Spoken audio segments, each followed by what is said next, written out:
This investigation will continue whether she wins or not, but assuming she wins and the investigation goes forward and it looks like an indictment is pending, at that point in time under the Constitution, the House of Representatives would engage in an impeachment trial.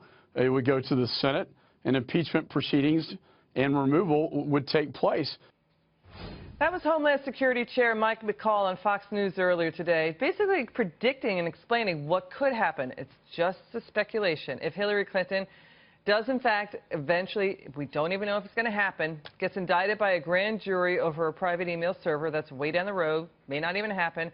However, my next guest says there is a glaring double standard over Hillary Clinton's perceived mishandling of classified information versus the consequences lower-level enlisted personnel face that they do the same. Name is Kathleen Saucier. Her Navy sailor son just started a one-year sentence in federal prison for leaking classified information. She's with me on the set right now. So he's in prison for 1 year. Yes. And you have a one-year-old granddaughter? I do. My son has an absolutely beautiful wife who stood by him through all of this, and a beautiful one-year-old daughter, yes.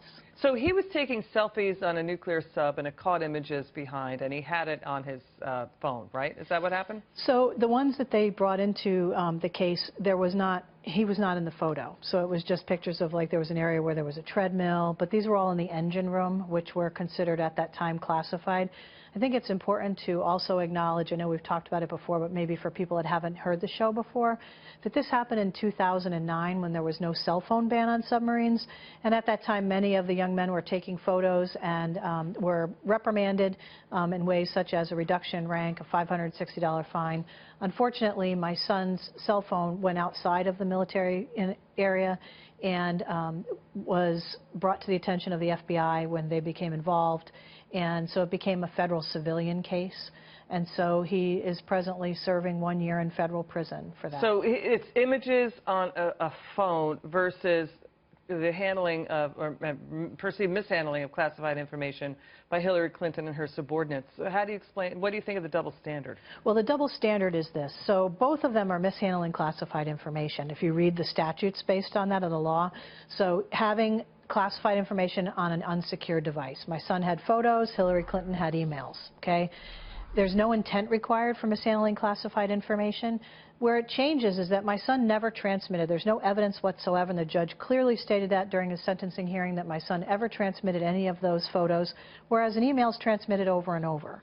So here now we have not just the actual thing on a device, but also the transmission of that.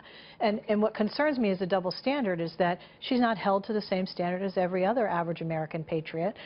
Where my son is in prison, there's others that are in prison. Look at General Cartwright. Look at, General Petraeus. And we've got, we also have this new WikiLeaks email released today showing the Department of Justice giving a heads up to Clinton campaign chair John Podesta on upcoming email hearings and inside workings at the Department of Justice. Now, I mean, does your family have the same Justice Department connections? No, absolutely we don't.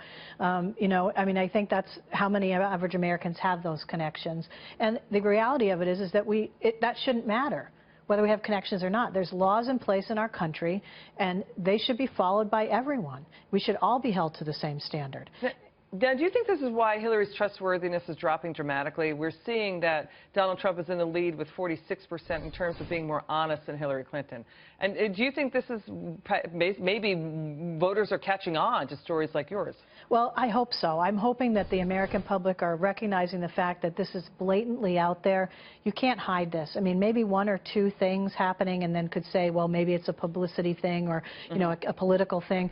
But over and over and over, emails, things have been exposed as to her lying. She's changed her story. First two debates, she stated, I made a mistake. So she actually admitted that she made a mistake by having that server in her home, and yet she doesn't have to be held accountable. I don't understand that, and I think there's a lot of American people that are questioning that as well. Kathleen Saucier, thank you so much for your time. Please come back. And I know there's a Facebook page. Yes. You want to say what the name of it is? Please. Thank you so much. First, I want to say please pray for my family, pray for all of us as we go forward in this fight. And it's not just about Chris, it's about everyone, every American patriot. Our Facebook site is American Patriots Against Double Standards. American Patriots Against Double Standards. That's the Facebook page. Kathleen, thank you so much. Give our best to your son. Thank you. Okay, we'll be thinking of you. And thanks for coming on.